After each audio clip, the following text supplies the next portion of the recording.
चल गो. भाऊजी तुम्ही पण चला. इंदू काकी चला, ऐका माझं. ऐक माझं, माझ्यावर विश्वास ठेव. चल गो. मनोज भाऊजी तुम्ही पण या. काय म्हणतात अजित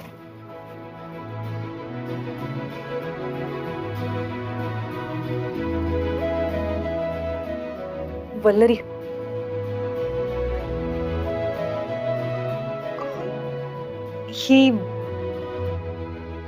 ही आम्हा दोघांकडून तुम्हा दोघांना एक छोटीशी भेट.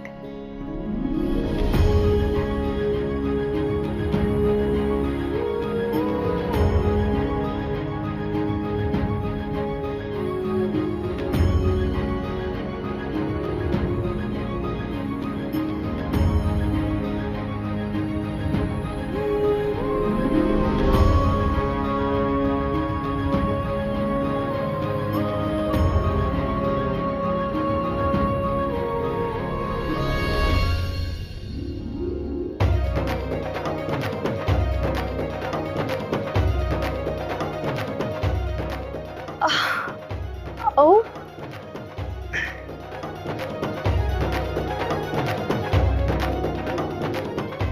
प्रेरणाताई खरंच थँक्यू. भाजी थोडी नको थोडी घ्या. थोडं थोडं थोडं बलरी बस. थोडंसं आणते संपलं की. अजितराव आधीच खूप दिलंय तुम्ही. बस झालं, पोट भरेल. अजितराव पोटभर जेवा बरं, लाजू नका. हो खातोय. काय हवंय का अजून? नाही तेजाताई तुम्ही सांगा बरं मला. मस्त आलंय. आई खूप छान झालं.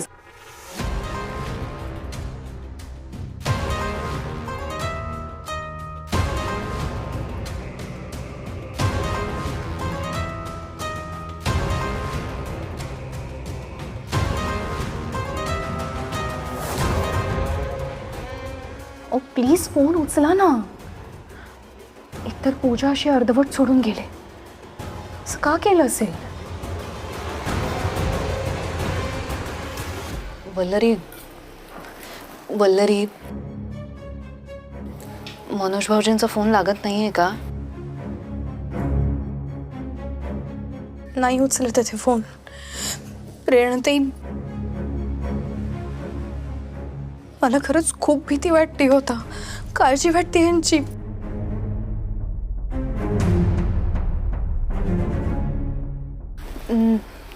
मी काय म्हणते अजित, तू ट्राय करून बघ ना एकदा फोन. कदाचित तुझा फोन उचलतील भाऊजी. बघतो. आमटी वाढू का तुम्हाला? अरे पुष्पा थांब ना बाई, फोन लाई राहिले ना ते. काय आमटी वाढू का? थांब फोन लावू दे. हां लागला का?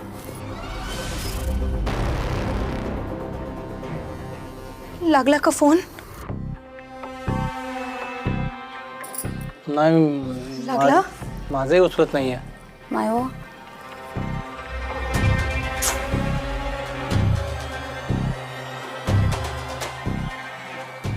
दोघांचाही फोन नाही घेतला.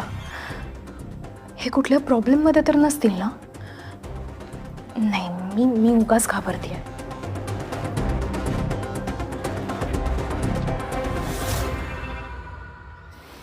वल्लरी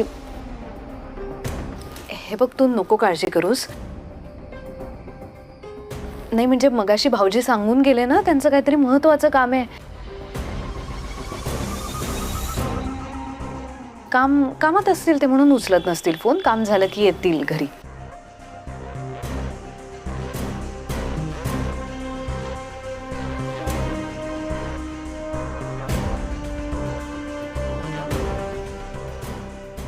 कुणाला काय हवंय नको सांगा मला.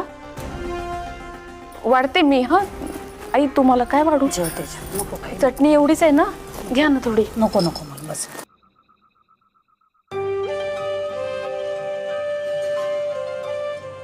वल्लरी येतो आम्ही. तू फार काळजी करत बसू नकोस. मनोज भाऊजी येतील लवकरच. फक्त ते आले ना की एकदा फोन करून कळवा. हो. चला येतो. बाय. Good night. नाही टेन्शन घेऊ नकोस. आणि काहीही लागलं ना तरी मला कॉल कर.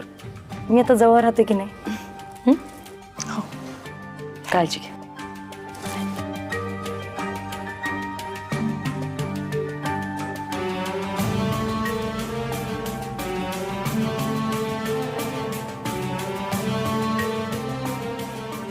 कुठे गेले असतील हे? कुठल्या संकटात तर अडकले नसतील ना? तेव्हा यांना सुखरूप घरी परत आण.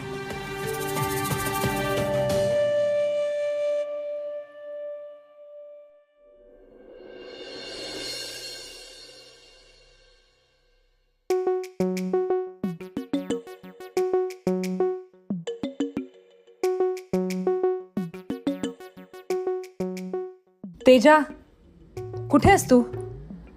बघ आम्ही आलो. चल बुलबुल बागेत सगळ्याजणी जमूया, मजा मस्ती करूया. कुठली कंपनी होती त्याची? मौसमी. मौसमी केमिकल्स.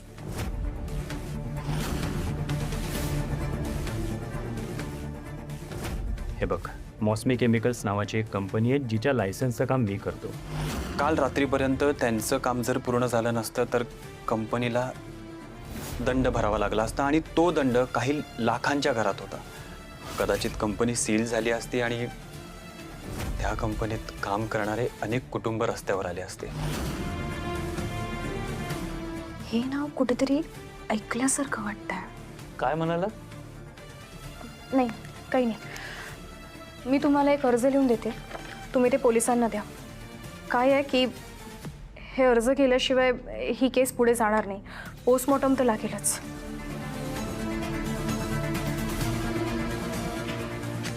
हे घ्या. धन्यवाद, येतो. तुम्ही काळजी करू नका, सगळं काही ठीक होईल. सानिका, काळजी करू नकोस. मी आहे.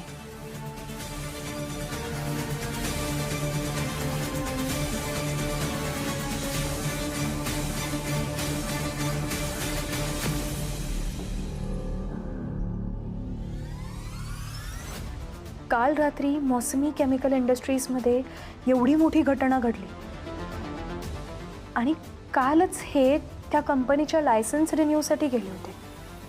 त्यांना माहीत होतं का या घटनेबद्दल? हे माझ्यापासून काहीतरी लपवत तर नसतील ना? नाही नाही नाही नाही, असं काही नसेल. पण असंच काही असलं तर? माय हो, कुठल्या मुहूर्तावर या सुनेले माझ्या घरात सून करून आणली मी काय माहिती. तिच्या अशा वागण्याने तर सगळ्या घराला ग्रहण लाटी जाईल. काय करावं माया पोरी, सगळं आई? समजून नाही राहिलं. काय तोंडातल्या तोंडात बोली राहिली हो तू? जे काय बोलायचं ते जरा स्पष्ट बोल ना. हा, तुला सांगते तुझ्या बायकोचे लक्षण काही बरोबर नाही दिशी राहिले मले. तिच्या अशा वागण्याने आपल्याला रस्त्यावर भिका मागायची पाळी येईल. दिसते तितकी साधी बोळी नाही येते. कवडीच्या भावाने बाजारात विकी टाकीन ती आपल्याला. आणि खबरदार, तू पुष्पाले काही बोलली तर. पुष्पामुळे माझं आयुष्य सुरळीत सुरू आहे, नाहीतर कवाच बरबाद होई गेलोस तुम्ही. हा म्हणा, अरे तुला समजे नाही राहिलं. गोड बोलून सण तुझ्या काटाकाडी राहिली ती.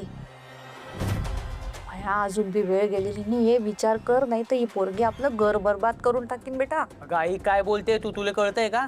अगं माझं आयुष्य पुष्पामुळे बरबाद नाही होते, तर त्या मनोज आणि वल्लरीमुळे होतंय. त्यांच्यामुळे माझ्या गावचं घर गेलं, जमीन गेली. पुष्पा आहे ना तर मी आहे. माझ्या आयुष्याला जे ग्रहण लागलंय ना त्या मनोज आणि वल्लरीमुळे लागलंय.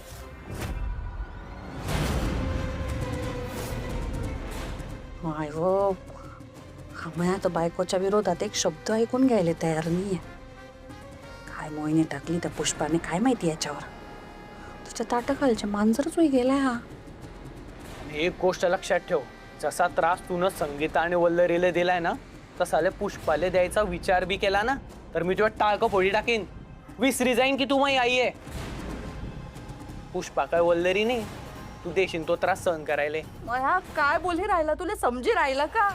तुझ्या जन्मदात्या आईले बोलतोय तू, लाज कशी वाटत नाही तुले? फुटलं हो माय, मा त्यांना शिबस फुटलं. हेच दिवस बघायचं बाकी राहिलं होतं. देवा, हे असे दिवस बघण्यापेक्षा मला बोलून गेले बाबा. तुझ्याकडे बोलून घे, नको ठेवू, मला नाही जगायचं आता. ओरड, अजून जोर जोराने ओरड. त्या देवाने नाही उचललं ना तुले तर मी असं काहीतरी करीन की बरोबर मनोज आणि वल्लरी बरोबर तुला उचली सण बाहेर फेकी देतील घराच्या.